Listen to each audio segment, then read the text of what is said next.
Imagine, if you will, a global community. Right. A highly educated, incredibly powerful community of judges, lawyers, and, well, legal scholars scattered all across the world. From Washington, D.C. to Berlin. Exactly. Or Ottawa, Pretoria, you name it. And whenever these people face their most agonizing, high-stakes decisions, the kinds of decisions that literally define the boundaries of a society, they all reach for the exact same word. They do. They all say they're balancing. Right. They talk about weighing competing interests or putting rights on a scale. Finding proportionality is another big one. Yeah, proportionality. And it sounds, I mean, to you or me listening, it sounds like they all speak the exact same language. It really paints a picture of a beautiful, unified global legal system. It does. But, and here's the massive catch, they completely, fundamentally misunderstand each other. Oh, completely. When they say the word balancing, they're actually expressing entirely different worldviews. So today, we are doing a deep dive into decoding this illusion of a shared language. And we're doing that using an incredibly comprehensive book. Yes, Jacco Bomhoff's Balancing Constitutional Rights, The Origins and Meanings of Post-War Legal Discourse, published by Cambridge University Press. It's such a brilliant source because, we assume that since the vocabulary is identical across these international courts, the underlying conceptual machinery, the way they think, must be identical too. Right, which makes sense to assume. Of course. But when you look closer, that shared vocabulary is masking a profound, almost dizzying ideological collision. It's wild. So what we are going to explore today is not just what balancing is on a surface level. We're getting into why it matters so deeply for anyone who cares about how societies resolve their biggest, most intractable conflicts. Because it affects all of us. Exactly. And by the end of this journey, you will see that the language of law is never just a neutral tool. Far from it. It is a cultural artifact. It reveals a nation's deepest faiths and, well, its darkest fears. Okay, let's unpack this. We have to start with the illusion itself, this pervasive myth of a global age of balancing. The myth is everywhere. Because if you read comparative legal scholars today, you would honestly think the whole world was holding hands and singing in perfect legal harmony. Right. There is this very real belief that human reasoning, when applied to justice, ultimately reaches the same logical endpoint everywhere. Which feels a little naive, no? Well, naive or not, that belief is entirely dominant in comparative constitutional law right now. Scholars are constantly claiming that we're experiencing a massive historical convergence. Like who? Give us an example. Well, David Beatty is a prime example. He wrote a highly influential book arguing that the world is converging on a single global model of rights adjudication. A global model. Yeah. So when comparative scholars look at courts in Europe, Canada, South Africa, or the U.S., they just see this ubiquitous language of balancing everywhere. They see the same words and assume it's the same system. Right. Beatty actually goes so far as to suggest that this balancing principle is an integral, indispensable part of every constitution on earth. Oh. Yeah, it gets framed as an inevitable, universal truth of how modern judges simply must solve problems. It is a comforting thought, I guess. But Bomhoff argues that this entire premise is completely flawed. It's totally flawed. Because these scholars are confusing two very different things, right? Balancing as an analytical process versus balancing as a discourse. Yes, and this distinction, it forms the absolute bedrock of how we need to approach this topic. Okay, break that down for us. What's the difference? So when comparative scholars talk about balancing as an analytical process, they are visualizing what judges actually do inside their heads. Like the cognitive gears turning. Exactly. They picture a literal mental scale where a judge places, say, factor A on one side, factor B on the other, and measures the weight to reach a conclusion. Like a functional method of problem solving. Right. But Bomhoff is saying we have to shift our perspective completely. We have to look at balancing not as a mental calculation, but as a discourse. A discourse, meaning it's a form of legal argument. Yes. It is what judges say they do to justify their decisions to the public. Regardless of what cognitive leaps they actually made behind closed doors in their chambers. Exactly. When you realize that balancing is a justificatory discourse, a rhetorical tool used to legitimize power, you are forced to ask a completely different set of questions. Like what? Well, you have to ask, Right. What does this specific rhetorical tool mean to the local audience listening to it? The audience matters. Hugely. A judge in Berlin writing for the German public and a judge in Washington writing for the American public might use the exact same metaphor of a scale. But the cultural weight they attach to that metaphor is entirely different. Completely different. And because comparative scholars confuse the mental process with the public discourse, they fall into a massive trap. And Bomhoff has a great name for this trap. He calls it homeward bias. Homeward bias, yes. It is such an incredible term. It is essentially projecting your own cultural anxieties onto someone else just because they happen to be using a word you recognize. That's exactly it. So a scholar from the United States reads a German federal constitutional court decision translated into English, right? Right. And they see the word balancing. Now, the U.S. scholar has a very specific, locally ingrained understanding of what balancing implies in America. Which is usually that judges are acting more like politicians. Exactly, making pragmatic, somewhat messy compromises between competing policies. So the American scholar reads the German decision and thinks, they're doing the exact same thing. Right. Because of homeward bias, they project that specific U.S. understanding onto the German court. They just assume the German judges are engaged in the exact same pragmatic political calculation. It's like buying a universal travel adapter. Oh, I like that analogy. You know, you plug your appliance into the wall in a foreign country thinking it is the exact same current because the socket perfectly fits your adapter. Right, the pins line up perfectly. Yeah, but the underlying voltage is completely different and you end up frying your machine. The language fits, but the cultural voltage is, entirely different. That is a perfect way to look at it. And to understand that underlying voltage, we have to look at the primary battleground of modern legal thought. Okay, what's the battleground? It's the dichotomy between the formal and the substantive. Formal and substantive? Yeah. Every Western legal system has to manage the tension between these two concepts. So let's define them. Start with formal. Okay. For a legal system to be legitimate, it must possess a degree of autonomy. It has to be somewhat closed off from everyday partisan politics, religious doctrine, or even the personal morality of the judge. It has to be objective. Right. It has to follow strict rules, rely on deductive logic, and operate as a distinct self-referential system. That is the formal dimension of law. It's what makes law, and not just, the arbitrary whim of a dictator. So formality is the strict adherence to the rule book. It's a judge looking entirely at the text of a statute, following previous case precedent, applying a logical deduction, and declaring, hey, I am just applying the law. I am not making social policy. Precisely. But here's the dilemma.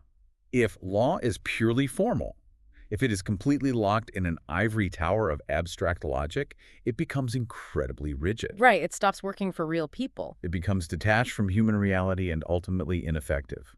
Therefore, law must also engage with the real world. Which brings us to the substantive part. Yes. Law has to consider the social consequences of a ruling, the moral imperatives of a society, and pragmatic policy goals. That is the substantive dimension. So law has to be formal to be respected and maintain its authority, but it has to be substantive to actually, work for human beings living in a complex society. It is a permanent, irreconcilable tension. And Bomhoff's central insight is that balancing has become the primary modern arena where form meets substance. Okay. But how the legal cultures of the U.S. and Germany manage that meeting point is radically different.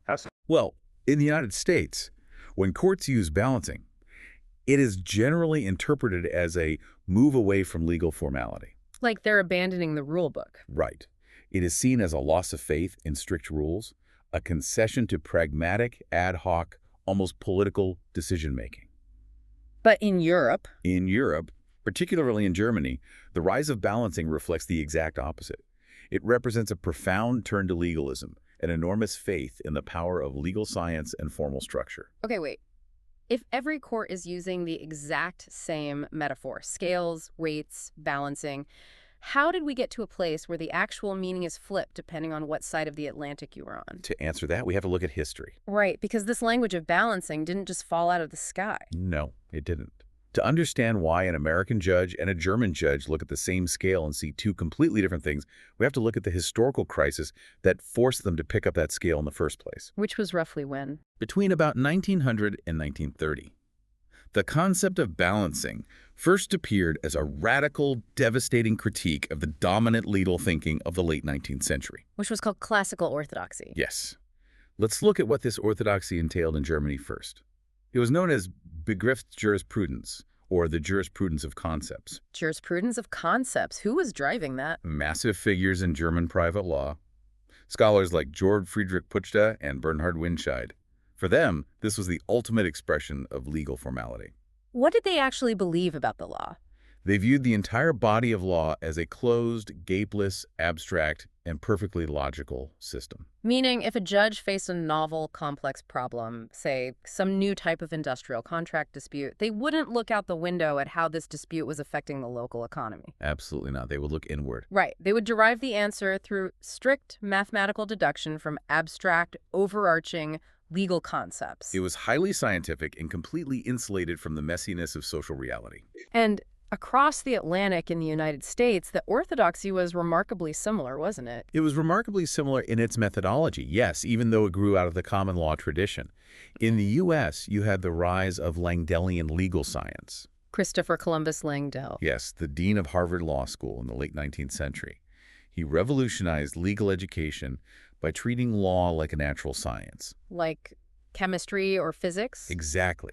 He believed you could extract a few geometric, overarching principles from appellate cases and apply them mechanically to any future scenario. But in the United States, this academic method merged with a very real, very powerful political reality, right? The Lochner era of the Supreme Court. Yes, the Lochner era is crucial here. It is such a massive touchstone in American law. We are talking about Lochner v. New York in 1905. Right in the middle of the Industrial Revolution. Exactly, a time of extreme wealth inequality and brutal working conditions. And the state of New York passed a law called the Bake Shop Act. Which was a progressive piece of legislation. Right, aimed at public health and worker safety. It specifically prohibited bakery employees from working more than 10 hours a day or 60 hours a week. Because the conditions were horrific. Horrific. You had bakery owners forcing workers into incredibly hot, flour dust-filled basement rooms for 80, 90 hours a week. People were literally dying of respiratory diseases. And Joseph Lochner, a bakery owner, was fined for violating this law. And he appealed it all the way to the Supreme Court. And the court struck down the Bake Shop Act. Which is wild to think about today. But it is how they struck it down that perfectly exemplifies this classical orthodoxy. Because the conservative majority didn't look at the human toll, did they? No, they ignored the respiratory diseases or the massive disparity in bargaining power between a wealthy factory owner and a desperate immigrant worker. Instead, they relied entirely on abstract, classical logic. They stated that the 14th Amendment of the Constitution protects liberty, and they deduced that liberty inherently includes the abstract freedom of contract. Therefore, the state cannot interfere with a worker's abstract freedom to sell his labor for 100 hours a week if he supposedly chooses to do so. It sounds incredibly callous to modern ears. It was entirely blind to the reality on the ground. And that blindness, that strict adherence to an abstract concept over human survival, is exactly what sparked the rebellion in both countries. So let's talk about that rebellion. Here's where it gets really interesting. In Germany, the rebellion against the jurisprudence of concepts was led by a scholar named Philipp Heck. Yes, Heck and his movement. Interest in jurisprudence, or the jurisprudence of interests. Jurisprudence of interest. Right. Heck launched a devastating critique against scholars like Winscheid. Heck argued they had committed a fatal error. What did he call it? He called it inversion. Inversion, meaning they had it upside down. Exactly. He argued that the classical lawyers treated general abstract juristic concepts as the absolute foundation of the law. Heck said this is entirely backward. Because those concepts aren't just magic. Right, they aren't handed down from the heavens. They are merely the distillations, the byproducts, of competing real-world human interests. By worshiping the abstract concepts and ignoring the underlying social and economic interests that actually created them, the classical judges had blinded themselves to the true purpose of the law. Which is to regulate actual human life. Exactly. So Heck is saying, don't just stare at the abstract concept of contract. Look at the human interests competing underneath it. Yes. And at the exact same time, an American legal giant named Roscoe Pound was launching a remarkably similar attack, right? Yes, what he called sociological jurisprudence. Sociological jurisprudence. Pound attacked what he famously branded mechanical jurisprudence. Meaning judges acting like robots. Exactly. Yeah. He viewed the classical American judge as an automaton, blindly pulling levers of logic without any regard for the social conditions the law was supposed to govern. So Pound pointed directly to decisions like Lochner. Yes, and essentially screamed, look at the real-world consequences you are ignoring in the name of abstract liberty. Judges need to look at the social facts. and start weighing or balancing these competing social interests. Okay, so on the surface, Hex in Germany and Pound in the US are fighting the exact same battle. They are both demanding that judges stop being robots, start looking at actual human interests, and balance those interests against one another. But Bomhoff's analysis reveals a massive paradigm-defining divergence here. A huge divergence in how and why they were fighting this battle. Okay, let's break that down. In Germany, Hex critique was fundamentally an academic debate, wasn't it? Yes, it was rooted in private law things like property and contracts. Heck was not trying to tear down the authority of legal science. He was trying to perfect it. Exactly. He wanted to replace a flawed abstract method with a better, more sociologically accurate method. But he still deeply believed in the autonomy of the law and the role of the legal scholar. He just wanted the method of finding the right legal answer to be grounded in reality rather than, theoretical ether. Precisely. But the American critique was entirely different. Because it wasn't just an academic debate about private law methodology. No, it was a vicious, highly public, and highly political war over the Constitution itself. Right. Pound and the American legal realists who followed him were fighting against constitutional judges who were actively striking down progressive social legislation. The American critique wasn't just about perfecting legal science. It was an urgent political imperative to stop judicial activism. The goal was to force unelected judges to defer to the democratically elected legislature. Yes, the legislature that was desperately trying to pass laws to solve the severe social crises of the industrial age. Okay, wait. So the Americans were essentially arguing that treating the Constitution like a rigid math equation was hurting real people. Yes. So judges needed to be more flexible and look at social reality. Yes. But isn't the alternative just letting judges weigh social interests on a case-by-case basis based on what they think is best? Isn't that exactly what makes people terrified of activist judges today? You have hit on the exact tension that would later tear American jurisprudence apart. Because you're just replacing a logic robot with a rogue politician. Exactly. By pushing for a realistic look at social interests, the American critics introduced a profound, lingering skepticism into the law. They pulled back the curtain. They basically said, look, judges aren't just finding the law in some abstract sky. They are making policy choices based on their own biases. But in Germany, it didn't lead to that skepticism. No, acknowledging social interests didn't lead to this kind of skepticism in Germany. It simply led to a demand for a new, highly structured academic method to categorize those interests. Wow. Okay, so that divergence perfectly sets up the post-World War II landscape. We have these two legal cultures that both adopted the idea of balancing interests in the 1920s, but for totally different reasons. One to perfect legal science, the other to restrain political judges. Right. Now, let's fast forward a few decades. The world has burned in the fires of the Second World War and is slowly being rebuilt. A very different era. Very. And in the late 1950s, a brand new court in West Germany, the Bundesverfassungsgericht, the Federal Constitutional Court, is about to hand down a decision that will define German law forever. We are talking about the Luth case of 1958. The Luth case. Yes. And to understand the monumental impact of Luth, you have to first understand the psychological and societal state of Germany after the trauma of the Nazi regime. Because you can't separate the law from the trauma. Not at all. As Bomhoff describes it, drawing on contemporary accounts, there was a rabbit-like fear of a return to totalitarian barbarism. A rabbit-like fear, that's so visceral. It is. The legal positivism of the past, the idea that whatever the state enacted as law was valid simply because it was enacted, had failed spectacularly to stop the horrors of the Third Reich. So they needed something much stronger. The Germans desperately needed a robust, comprehensive, and morally impenetrable legal order. They needed a system that protected human dignity above all else, one that could never again be subverted by a rogue government. They needed to know that the law was an absolute objective bulwark against tyranny. Exactly. And the facts of the Luth case are a direct confrontation with that Nazi past, aren't they? Very direct. Let's look at the facts. You had Veit Harlan, who was a film director. He had directed Jude Seuss, which was one of the most notorious and virulent anti-Semitic propaganda films of the Nazi era. Right. After the war, in the 1950s, Harlan reemerged and started directing new films. Which obviously upset a lot of people. Namely, Erich Luth. Luth was a prominent public official and a major advocate for Jewish-Christian reconciliation. He was outraged. So what did Luth do? He publicly called on the German public to boycott Harlan's new film, arguing that a man who helped perpetrate the Holocaust shouldn't be allowed to represent German culture again. Which seems like a very reasonable exercise of free speech. Yeah. But Harlan sued Luth. Yes, but, and this is key, Harlan didn't sue the government. He sued Luth under private civil law. A citizen suing another citizen. Right. He was seeking an injunction to stop Luth from organizing the boycott, claiming it violated Harlan's economic rights under the Civil Code. And what happened? The lower civil courts sided with Harlan and ordered Luth to stop the boycott. So Luth appealed. He appealed all the way to the brand new federal constitutional court.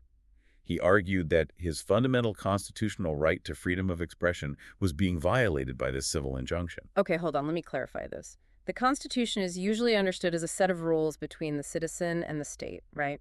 Generally, yes. If the government arrests me for speaking, my constitutional rights are violated. But here, Harlan and Luth are two private citizens fighting over a private civil law issue. How does the Constitution even get in the room with them? That is the exact threshold question the court had to answer. Does the Constitution apply to private disputes? And they said, The court answered yes. In doing so, they introduced the doctrine of Drittwirkung, or horizontal effect. Horizontal effect. They declared that the constitutional rights outlined in the Basic Law, the German Constitution, are not merely defensive rights against the state.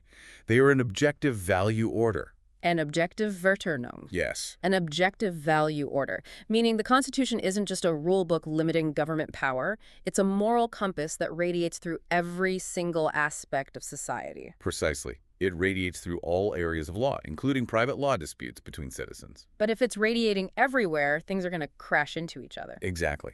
Because it is a comprehensive, overarching value order, these fundamental values will inevitably bump into one another.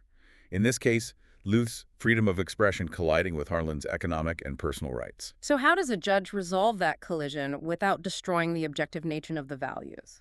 The court introduced the concept of Güterabwägung, a balancing of goods or values. But this isn't the kind of pragmatic, ad hoc, split the difference balancing the Americans were arguing for back in the 1920s, is it? It sounds much grander. It is fundamentally different. To grasp the theory behind this, Bomhoff takes us back to a famous academic debate from the Weimar Republic era before the war, the Smenheinschel debate. Smenheinschel. Gerhard Hanschel held the classic liberal view of rights. He argued that constitutional rights are strict negative boundaries against the state. They define a sphere of individual liberty where the state simply cannot enter. That sounds very familiar. That is essentially the classical American view of rights. Right. You have a fence around your property and your speech, and the government has to stay on its side of the fence. Exactly. But Rudolf Smend proposed something radically different called integration theory. Integration theory. Smend argued that a constitution isn't just a series of fences dividing people from the state. He believed that constitutional rights are the shared cultural and political values that actually integrate the citizens into the state. They are the glue. Yes, the glue that binds the community together into a cohesive whole. In the Luth decision, the Constitutional Court essentially constitutionalized Smend's vision. Wow. This leads to what Bomhoff identifies as the core of the German paradigm: material constitutionalism. Material constitutionalism. So the Constitution is materially thick. It has deep substance. Very deep substance. It isn't just a procedural framework for passing laws. It is a highly theorized perfectionist quest to synthesize individual freedom with the overriding moral values of the community. That's beautifully put. In this German paradigm, when a judge balances competing values, they are not acting as a pragmatic referee deciding who wins and who loses a fight. What are they doing then? They are engaged in a profound act of synthesis.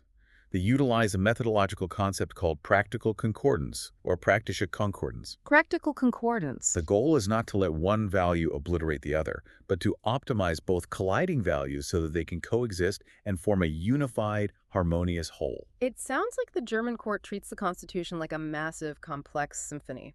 Oh, I like that. Like, if the horns and the strings clash during a performance, the judge's job isn't to declare a winner and tell the horn section to pack up their instruments and leave the stage. Right, that would be absurd. The judge's job is to act as a master conductor who tweaks the volume, adjusts the tempo, and balances the instruments until it creates perfect intended harmony. That analogy captures the ambition of the German system perfectly.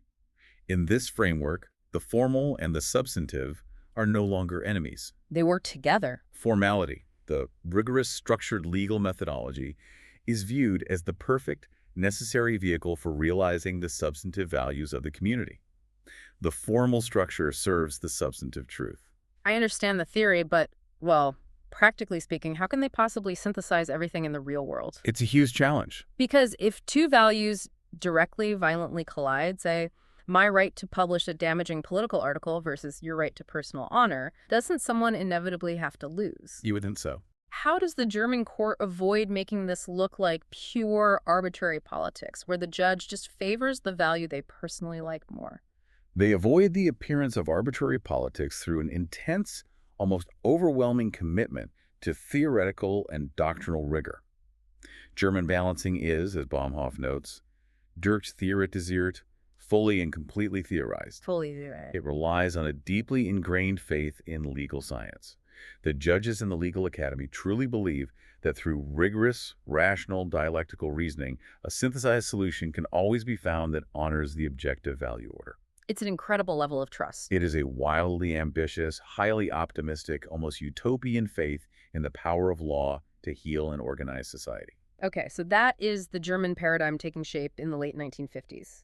Synthesis, perfection, an objective moral compass, and a symphony of values designed to prevent a return to totalitarianism. Yeah, that's a great summary. Now, let's cross the Atlantic to the United States during the exact same time period. Yeah. And, well, spoiler alert, nobody is conducting a symphony over here. Far from it. What's happening in the U.S.? While the German court was meticulously building its perfect constitutional order, the United States Supreme Court was erupting into what contemporary legal scholars and journalists literally called a balancing war. A balancing war.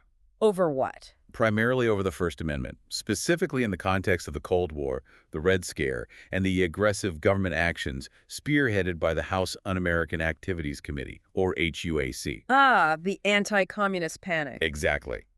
The U.S. government, terrified of Soviet infiltration, was aggressively trying to root out domestic communism.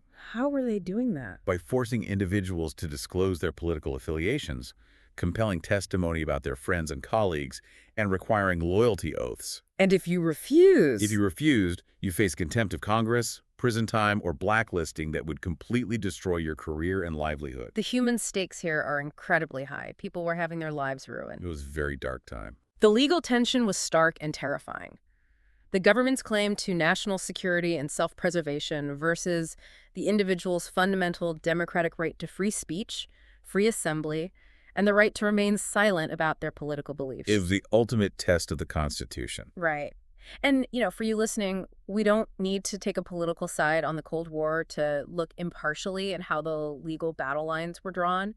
And those lines were drawn right down the middle of the Supreme Court in a series of landmark cases. Yes. Cases like Dowds in 1950, Dennis in 1951, and Barenblatt in 1959. Let's focus on Barenblatt. It seems like a perfect example of this war. It really is. Let's look at the facts. Lloyd Barenblatt was a university instructor who was subpoenaed by HUAC. Okay. He refused to answer questions about whether he was a member of the Communist Party, arguing that the First Amendment protected his political associations from government inquiry. And he was convicted. He was convicted of contempt of Congress. And when the case reached the Supreme Court, it split the justices into two fiercely opposed factions. Let's talk about the first faction. On one side, you had a faction led by Justices Felix Frankfurter and John Marshall Harlan. They were the pro-balancing faction. Pro-balance. Yes. Frankfurter and Harlan advocated heavily for judicial restraint. Their underlying philosophy was that in a democracy, the elected legislature, Congress, has the primary right and responsibility to protect the nation from perceived existential threats. Okay, that makes sense. Right. So if Congress passes a law or conducts an investigation that incidentally burdens free speech in the pursuit of national security, the unelected Supreme Court shouldn't automatically strike it down. They need to balance it. The court must carefully balance the government's interest in survival against the individual's interest in free speech. But, and this is a big good fop, the reality of that balancing, especially during the paranoia of the Cold War, was that the government's interest in stopping a perceived communist threat almost always outweighed the individual university instructor's right to stay silent. Yes, the scale was heavily tipped. Always tipped toward the government. And that predictable outcome enraged the other faction on the court, led by Justices Hugo Black and William O. Douglas. They were the anti-balancing faction. Yes. often referred to as the absolutists. Justice Black famously declared over and over again, "I take no law abridging to mean no law abridging." I know you're going to say what's fascinating here is the paradox, but wait a minute. You just said earlier that American law in the 20th century was defined by a rebellion against rigid, formal rules. I did. But Justice Black saying no law means no law is the most rigid, unyielding rule imaginable. He did. Isn't he doing the exact same thing the classical lawyers did during the Lochner era? He is just staring at the abstract text and refusing to look at the social reality of the Cold War. That is a brilliant observation, and it cuts to the absolute core of the paradox that defines American constitutional law. Yeah. Yes, Black's approach is highly formal. So why is he doing it? It is part of what Bomhoff identifies as the U.S. definitional tradition. Black and Douglas were terrified of balancing. They feared that if you allow judges to weigh fundamental rights against government interests, you are essentially reducing the absolute command of the Bill of Rights to a mere plea to keep things reasonable. Because if you balance, the individual almost always loses to the state in times of crisis. Exactly, because the state can always claim the sky is falling. So Black argued that the framers of the Constitution already did all the balancing when they wrote the First Amendment. Precisely. The judge's job is not to reevaluate the social interests of the 1950s. The judge's job is to define the boundaries of the text. Is this specific action categorized as speech, or is it categorized as conduct? Like drawing a literal line. Yes. If it falls into the category of speech, it is absolutely protected, end of story. If it is conduct, the government can regulate it. It is a jurisprudence of strict categorization. So we have a total war. A total war. Between the balancers who want a pragmatic, case-by-case weighing of interests to avoid stepping on the toes of the elected Congress. And the categorizers who want strict formal definitions to stop the government from slowly eroding civil liberties. Exactly. And hovering over this entire debate was a massive existential anxiety about the legitimacy of the Supreme Court itself. Legitimacy. Yes. In 1959, an incredibly influential legal scholar named Herbert Wessler published a seminal article advocating for neutral principles. Neutral principles. The American legal establishment was haunted by the ghost of the Lochner era. They were terrified of returning to a time where unelected judges just struck down laws they didn't like based on their own economic or political preferences. Right. Wessler argued that if the Supreme Court is going to take the monumental anti-democratic step of striking down a law passed by the legislature, it must do so based on neutral principles of law that transcend the immediate political result of the case at hand. The reasoning has to be bulletproof. It has to be neutral. The judge can't just say, well, we weighed all the factors and we think the individual wins today, but maybe the state wins tomorrow, because that looks exactly like a politician making a discretionary policy choice. Right. So in this American context, the concept of balancing is viewed with intense skepticism and anxiety by almost everyone involved. By everyone. Even the judges who actively champion it, like Frankfurter and Harlan, see it as a cautious, tentative tool, a necessary evil to avoid trampling on the democratic process. And for the critics, like Black? For the critics, balancing is ad hoc, pragmatic, completely policy-driven, and a highly dangerous doctrine that destroys the fragile boundary between objective law and partisan politics. The contrast is truly staggering. It really is. In Germany, balancing is this glorious, highly theorized synthesis of values. It's a perfection of the constitutional order designed to protect human dignity. A symphony. A symphony. Yeah. But in the United States, balancing is a dangerous, messy compromise that everyone is slightly embarrassed by or terrified of because it exposes the raw political power of the judge. That is the profound comparative conclusion of Bomhoff's work. It pulls all the threads together to define these two distinct paradigms using the formal versus substantive framework we discussed at the very beginning. Okay, let's pull it all together. Let's synthesize how these paradigms function. Let's do it. Let's start by looking at the German paradigm through that formal versus substantive framework. Okay, in Germany, the formal dimension of law, the doctrine, the rigorous methodology, is viewed through the lens of perfection and comprehensiveness. Right, the legal system is envisioned as entirely gapeless. Exactly. The substantive dimension is material constitutionalism, that objective value order that permeates everything from free speech to private contracts. And the relationship between the formal and the substantive. It is a relationship of synthesis.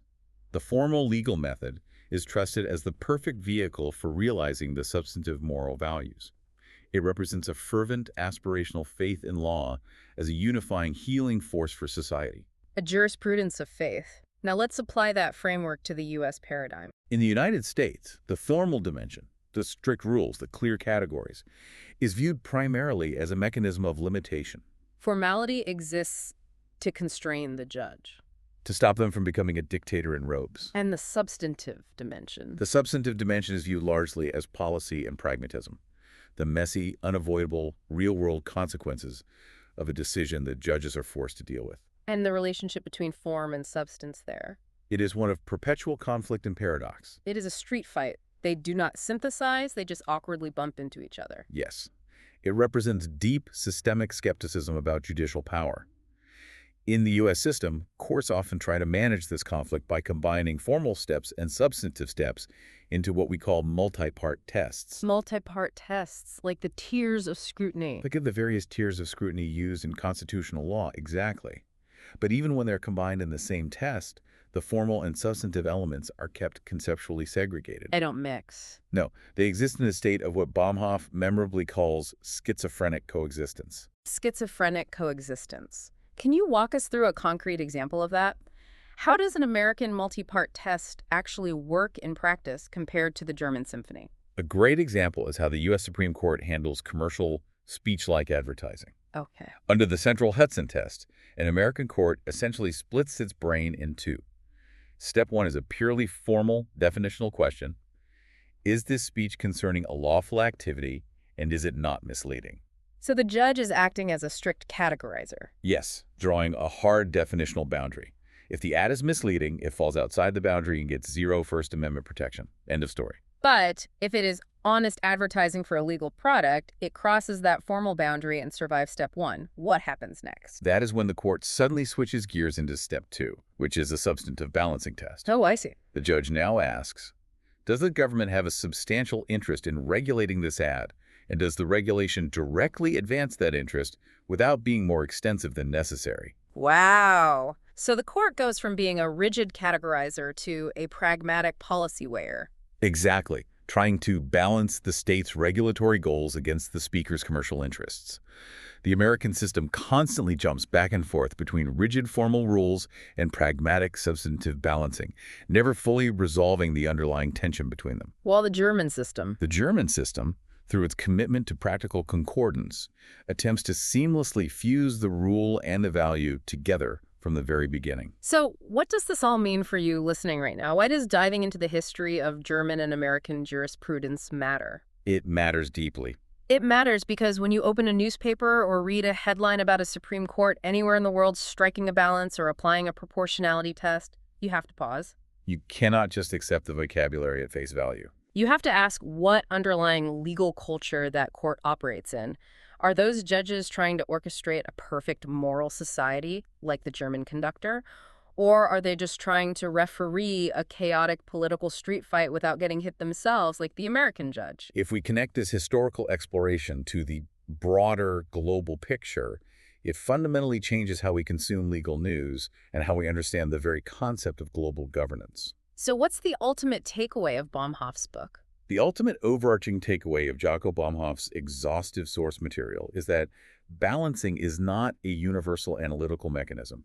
It is not a mathematical scale that works the exact same way, regardless of who is reading the weights. It is a highly localized, deeply cultural discourse. It's a vocabulary. It is a vocabulary shaped entirely by a nation's unique historical traumas. In Germany, the unimaginable trauma of Nazi barbarism and the failure of strict legal positivism necessitated a jurisprudence of faith. Right, they had to believe in the law again. It required the creation of an objective value order and a method of synthesis to protect human dignity against all future threats. And in the United States? In the United States, the trauma of the Lochner-era judicial overreach, where unelected judges aggressively thwarted democratic progress and economic survival, necessitated a jurisprudence of skepticism. Right. It created a system focused on limitation, strict categories, and a perpetual agonizing anxiety over the boundaries of judicial power. We started this deep dive by asking you to imagine a global community of judges using the exact same word, balancing, but fundamentally misunderstanding each other. And they really do. We have traced how a rebellion against classical, rigid logic in the early 20th century led to this shared vocabulary. We have examined how the German desire for a perfect constitutional order created a balancing of synthesis and faith. While the American fear of judicial tyranny created a balancing of conflict, compromise, and skepticism. Knowledge is most valuable when it is understood in its proper context.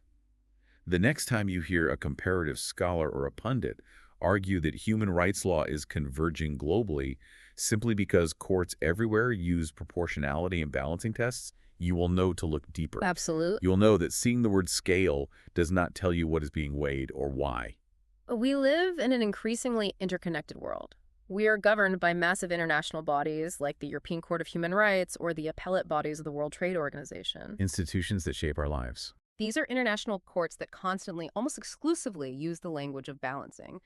But if a German judge trained in material constitutionalism and an American judge trained in definitional skepticism sit on the exact same international panel, looking at the exact same set of facts, using the exact same English word, are they actually agreeing? Or are they just masking a profound ideological collision? The next time you hear the word balance in the news, ask yourself, whose scale are we using?